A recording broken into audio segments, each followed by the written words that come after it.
En la década de 1950, 9 excursionistas desaparecieron en una región remota de los Urales.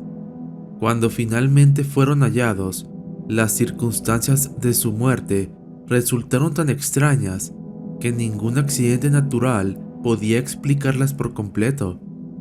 Aquella escena rodeada de anomalías y marcas extrañas abriría una inquietante posibilidad, la de que estos jóvenes no murieron solos en la montaña, sino tras cruzarse con algo que no pertenecía a este mundo. Este caso sería conocido como la misteriosa criatura del incidente Dyatlov.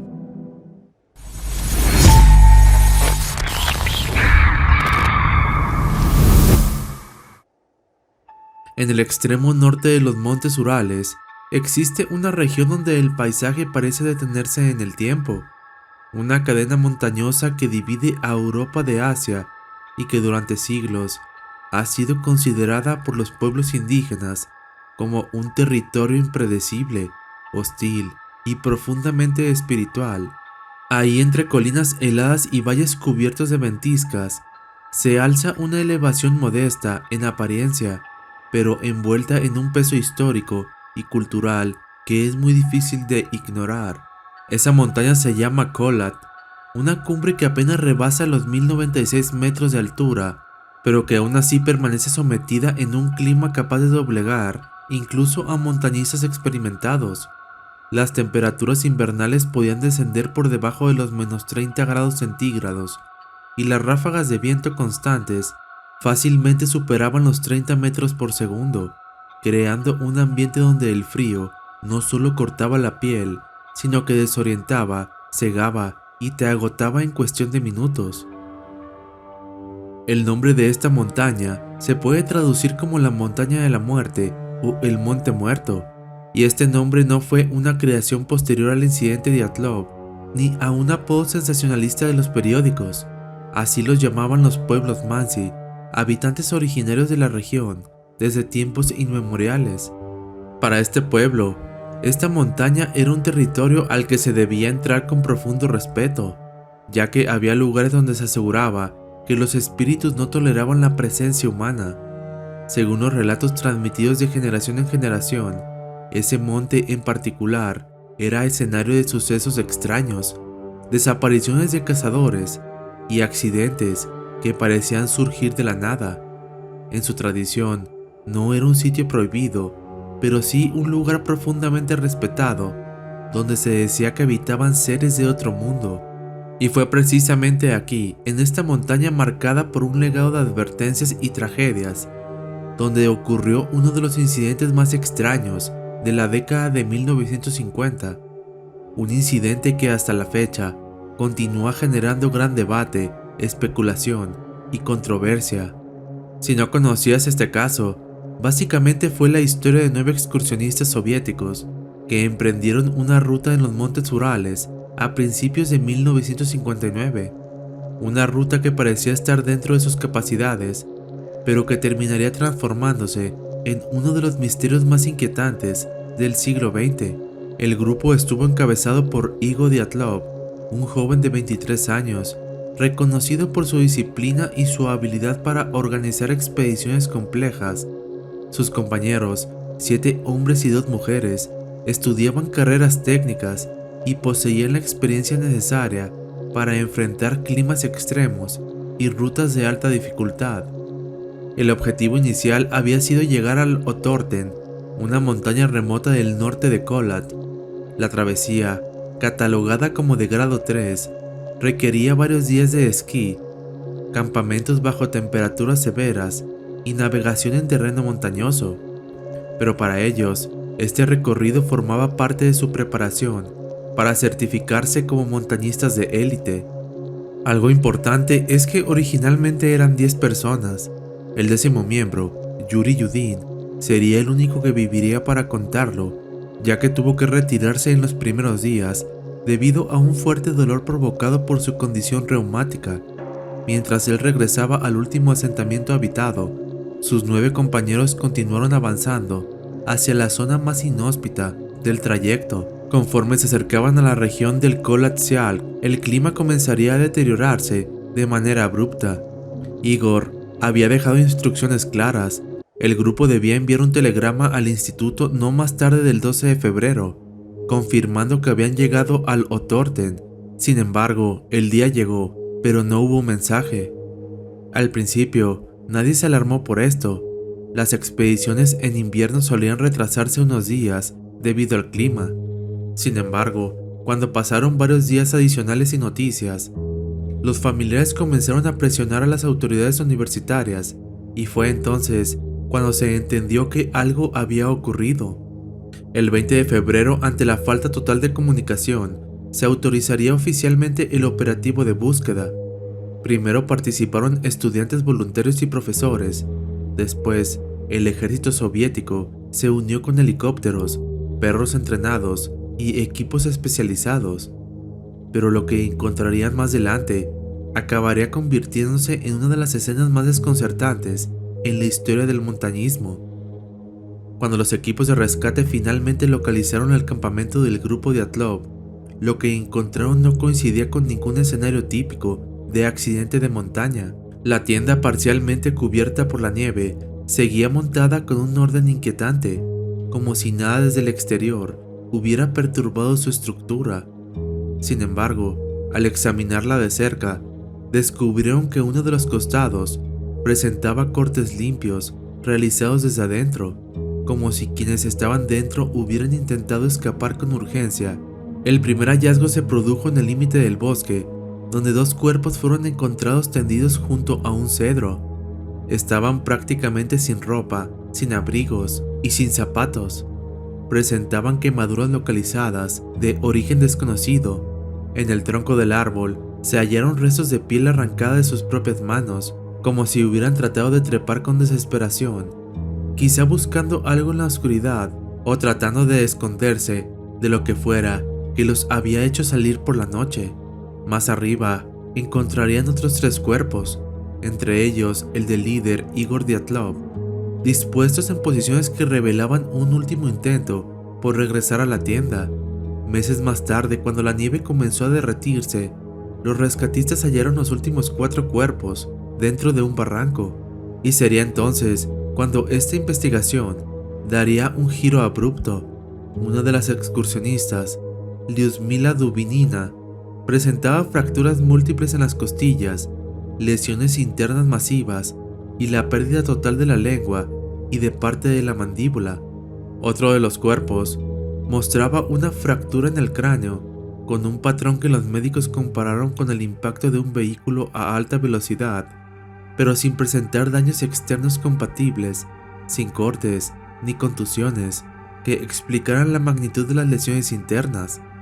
Los otros 2 integrantes del barranco tenían fracturas torácicas tan severas que habrían causado la muerte de forma inmediata, y también en estos casos el daño interno era brutal, mientras la superficie exterior del cuerpo permanecía relativamente intacta, algo que el médico forense describiría como el efecto de una fuerza intensa aplicada de manera no convencional, como si algo hubiera comprimido el interior sin tocar el exterior del cuerpo. Para añadir más misterio a este caso, cuando se analizaron las prendas de vestir, se descubrió que presentaban niveles de radiación superiores al promedio. Sin embargo, las teorías que intentaron explicar lo ocurrido aquella noche, como una simple avalancha, una tormenta mal calculada o un accidente por hipotermia, jamás lograron encajar del todo. Todos los indicios en la escena no correspondían a ninguna reacción lógica frente a un fenómeno natural, y menos aún a un accidente colectivo. Por eso, para muchos investigadores, y me incluyo, existe la posibilidad de que el grupo del incidente de Dyatlov hubiera tenido un encuentro con algún ser o criatura desconocida en la oscuridad de la montaña de la muerte. Dentro del folclore del norte de los Urales, se ha mencionado desde hace décadas la presencia de un ser misterioso, un homínido peludo y agresivo, el cual es llamado el Yeti ruso, también conocido como el homínido de los Urales. Desde antes del caso Dyatlov, mucho antes incluso de los primeros excursionistas soviéticos, las comunidades indígenas de la región, especialmente los Mansi, hablaban de seres gigantes que habitaban en las montañas y los bosques profundos. No eran animales comunes ni espíritus metafóricos. Para los Mansi, eran criaturas reales, físicas, poderosas y extremadamente peligrosas, capaces de matar a un hombre sin esfuerzo. Ellos los llamaban de diferentes formas según la zona y la época, pero una de las más mencionadas en los relatos antiguos era Menk, un término que hacía referencia a un ser alto, cubierto de pelo, con una fuerza descomunal y que evitaba el contacto humano, salvo cuando se sentía invadido en su territorio. El Menk era descrito como un homínido de gran tamaño, que superaba fácilmente los 2 metros. Poseía una musculatura enorme, brazos largos y una resistencia inhumana al clima del norte. Los Mansi aseguraban que estos seres vivían en zonas altas, especialmente en montañas consideradas sagradas o prohibidas, y explicaban desapariciones antiguas de cazadores y viajeros como encuentros con estas entidades. Para ellos, el territorio del Kholat Syakh no solo era un lugar peligroso por el clima, sino por la presencia de estos guardianes silenciosos de la montaña. Esta idea, que podría parecer un mito o superstición para un observador moderno, adquirió un peso inesperado cuando se revisaron las últimas fotografías tomadas por el grupo Dyatlov. En una de ellas, en una imagen borrosa y oscura, se observa una figura humanoide erguida entre los árboles, captada a una distancia considerable. Su forma no coincide con la de ningún miembro del grupo, tampoco encaja con la de un animal conocido de esta zona. Tenía una postura erguida, larga y desafiante. Para algunos, la figura presenta una coincidencia visual, pero para otros, podría ser la única prueba gráfica de que algo los estaba siguiendo. Aunque la foto es objeto de debate, su existencia alimentó la teoría de un encuentro con un homínido peludo, quizá una variante del Bigfoot adaptado a climas extremos. Cuando se analizan los relatos Mansi, resulta evidente que estas historias existen mucho antes de 1959. Los ancianos hablaban de criaturas enormes que vigilaban los pasos de montaña, seres que podían moverse en silencio entre la nieve, descender por barrancos sin dejar rastro y acechar desde la distancia con una inteligencia difícil de clasificar. Los describían como habitantes antiguos del territorio, anteriores incluso a la llegada de sus propios antepasados. Para ellos, la montaña de la muerte era una zona límite, un sitio donde estos seres podían cruzarse con quienes se aventuraban demasiado lejos. Algunos investigadores sugieren que si un homínido como el Menk hubiese sentido que el grupo invadió su territorio, podría haber reaccionado de forma violenta.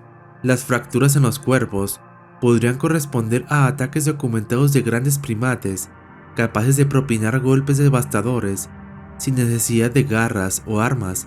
La huida descalza del grupo podría interpretarse como una reacción inmediata a una amenaza física cercana. Incluso la radiación, aunque difícil de relacionar con un animal, ha sido explicada por algunos teóricos como un indicio de que estas criaturas podrían habitar en zonas donde se acumulan minerales o fenómenos geológicos que aún no comprendemos del todo. Los Mansi mencionaban que el Menk no toleraba a los intrusos y que la montaña que luego sería escenario del incidente de Dyatlov era considerado precisamente uno de estos lugares donde su presencia era más fuerte. Decían que estos homínidos atacaban sin previo aviso, que podían aplastar a un hombre con una sola embestida y que su fuerza era tan descomunal que dejaban heridas internas devastadoras sin necesidad de romper la piel. Dentro de la cosmovisión de los Mansi también existían otras criaturas que podrían estar relacionadas a este incidente. Mencionan que algunos cazadores y exploradores aseguraban haber visto figuras extremadamente delgadas, casi esqueléticas, que se movían entre los árboles con una fluidez que no correspondía a ningún animal conocido.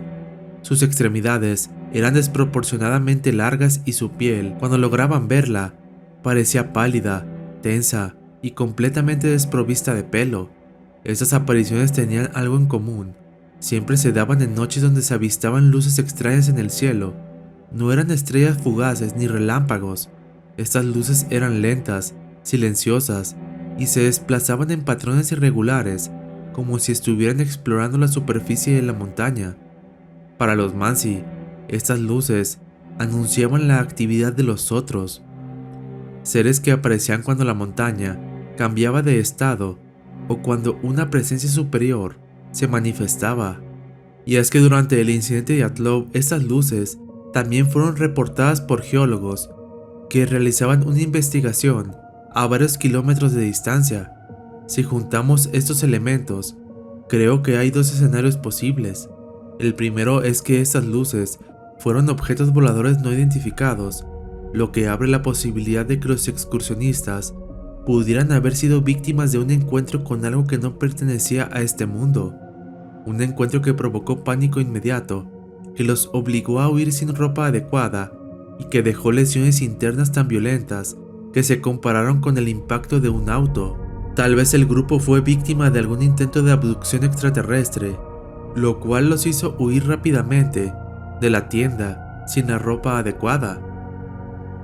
Otro escenario es todavía más extraño, pero podría encajar perfectamente con lo que cuentan los Mansi, que las luces sean señales de una apertura, una especie de transición en la montaña que permite la entrada de seres que normalmente no están en este plano. Si esto fuera cierto, quizá estas anomalías podrían dejar rastros energéticos en el ambiente y en los cuerpos, como las fracturas internas, la ausencia de lengua en una de las víctimas, la exposición a radiación y los comportamientos desesperados que no encajan con ninguna avalancha. Estas son solo especulaciones mías, pero lo cierto es que aunque el caso fue cerrado oficialmente con la explicación de una avalancha o de una tormenta invernal, basta con investigar un poco para ver que nada de esta narrativa encaja por completo, ni las lesiones, ni el patrón del campamento, ni la dispersión de los cuerpos.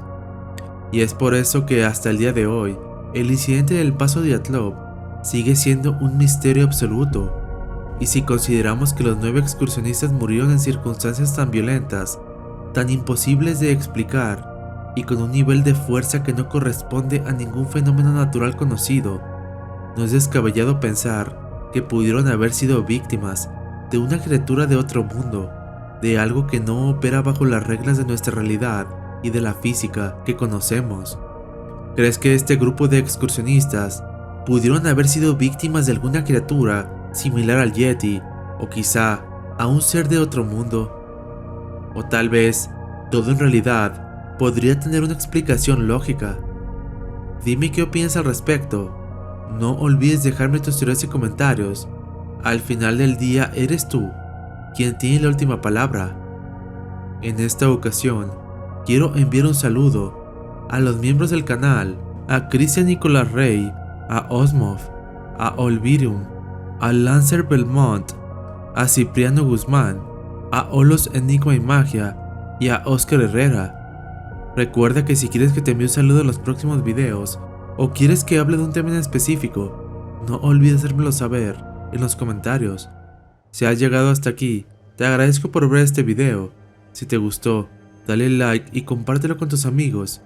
No olvides suscribirte al canal y activar las notificaciones para así no perderte el nuevo contenido cada semana. Nos vemos en el próximo video.